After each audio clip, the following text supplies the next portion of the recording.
Kilatan-kilatan spektrum warna-warni mentari yang hangat membingkai keindahan alam negeri ini. Kehangatannya memberi ruang untuk menikmati dan mensyukuri negeri ini.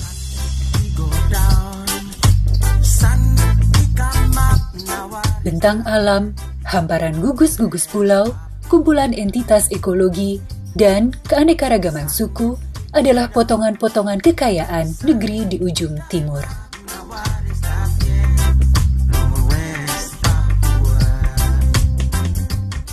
Potensi-potensi itu tentu saja harus diolah dan dimanfaatkan untuk kembali membawa kebaikan bagi masyarakatnya. Adanya program dari pemerintah pusat tentang otonomi khusus yang memberi kewenangan agar Provinsi Papua bisa mengatur dan mengurus wilayahnya meliputi sektor SDM, infrastruktur, ekonomi kerakyatan, dan kesehatan, memicu sebuah gagasan untuk bisa memaksimalkan program ini. Sebagai putra Papua, pemikirannya terus berkembang agar program otonomi khusus bisa menjangkau sebanyak-banyaknya orang asli Papua di bidang sumber daya manusia, terutama pendidikan secara khusus bidang militer. Pemikiran ini tersimpan dalam hati untuk beberapa waktu, sampai suatu saat kesempatan untuk mewujudkannya itu tiba.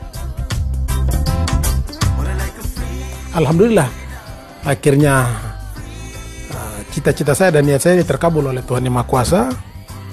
Saya dikasih jabatan oleh Bapak Kasat, Bapak Jenderal TNI Andika Perkasa untuk menjadi Pangdam di wilayah Papua Barat, Kodam 18 Kaswari. Maka niat-niat saya atau cita-cita saya dulu waktu saya masih Letnan Kolonel di Jayapura, saya impikan itu akhirnya saya bisa mewujudkan.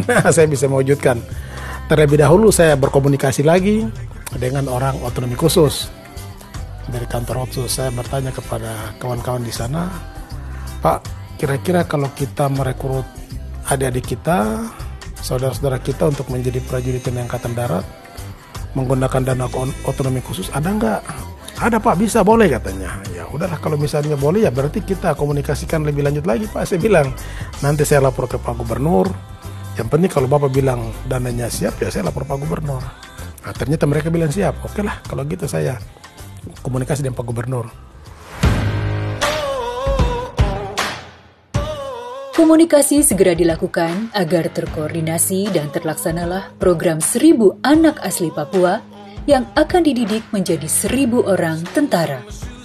Program ini disosialisasikan kepada semua bupati di Papua, diutarakan kepada pimpinan Angkatan Darat, sampai pada akhirnya dipresentasikan kepada Menteri Pertahanan.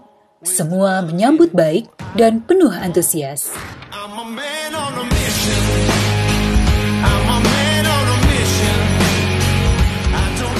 Ya udah, kita langsung pasang baleho di seluruh Papua Barat, di kabupaten sampai di pelosok-pelosok. Bilang pasang aja biar ada kita yang kemarin-kemarin putus-putus sekolah, karena kita ada turunkan beberapa grade ya, sehingga kita bisa dapat adik kita lebih banyak. Harapan saya tiap kabupaten 100 orang. Nah, sehingga di sana ada 12 kabupaten, 1 kota. Ya, kira-kira sekitar 1.300 orang lah kita bisa dapat. Nanti dari 1.300 ini kita warfing mereka, kita seleksi, pastikan menyusut itu sampai pas 1.000 ya sudah. Sesuai dengan kekuatan kemampuan dana yang ada dari otonomi khusus, kita bisa laksanakan pendidikan itu. Akhirnya syukur alhamdulillah.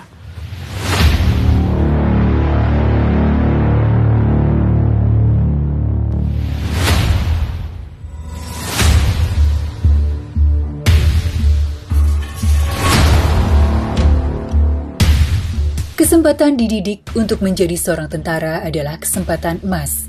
Kesempatan yang ditunggu-tunggu oleh anak-anak Papua. Kesempatan yang membuka lebar pintu harapan baru. Dengan antusias, mereka menghampiri kesempatan itu. Tahap demi tahap seleksi dilalui. Setiap ujian diikuti untuk mendapat kesempatan memajukan sumber daya orang Papua agar bisa membangun masa depan mereka.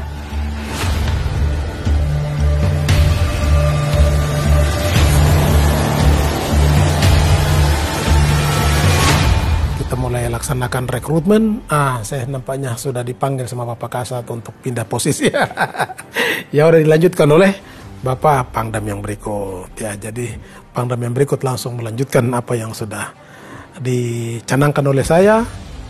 Karena pemerintah provinsi juga sudah mulai mempersiapkan anggarannya untuk pendidikan, ya saya serahkan kepada Pangdam yang berikut. Kemudian saya pesan kepada Pak Gubernur agar ini tetap dilakukan, sehingga ya mudah-mudahan kita bisa dapat adik-adik kita. Ya syukur alhamdulillah akhirnya mereka bisa lanjutkan. Saya sudah pindah ke sini, ke Mabesat, sudah jadi Korsahli, kemudian dilanjutkan oleh Pangdam yang baru, Pak Majen Cantiasa, melanjutkan apa yang sudah saya kerjakan. Dia tinggal melanjutkan sampai dengan merekrut 1.000 orang asli Papua dan dikirim ke Pulau Jawa.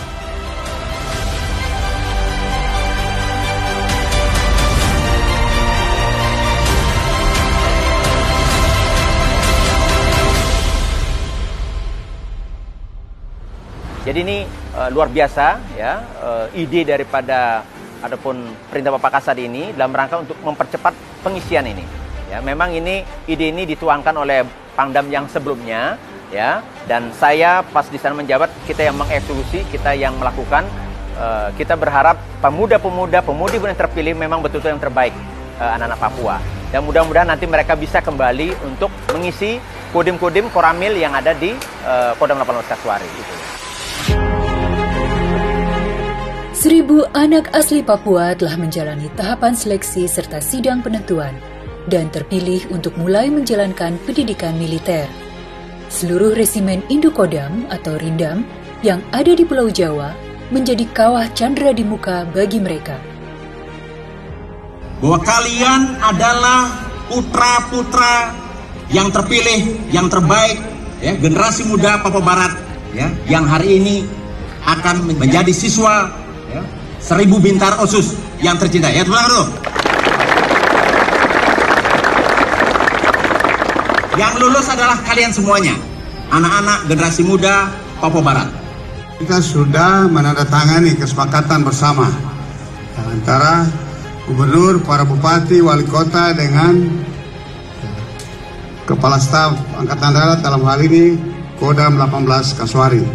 Kita sudah tanda tangan kesepakatan bersama, ya, untuk ada formasi 2020, ya. 2020 ini ada formasi 1.000 Bintara OSUS. Yang pertama, saya atas nama pribadi dan satuan menyampaikan puji syukur kehadirat Tuhan Yang Maha Kuasa karena kegiatan rekrutmen 1.000 Bintara OSUS ini yang perintah Bapak Kasat, ya, dalam rangka untuk percepatan pengisian personil di Kodam 18 Kasuari itu berjalan dengan aman, lancar. Walaupun di dalamnya ada dinamika-dinamika, ya, tapi itu semuanya sudah bisa kita selesaikan dengan baik, ya.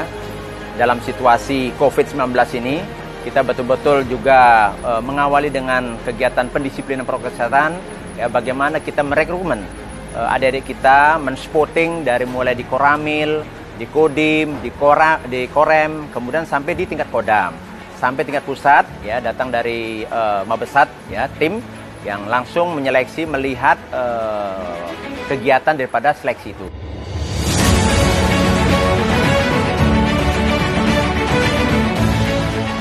Program otonomi khusus menjadi salah satu akses untuk meningkatkan kesejahteraan dan taraf hidup orang Papua dalam kesehatan, perekonomian, pendidikan, infrastruktur, dan lainnya.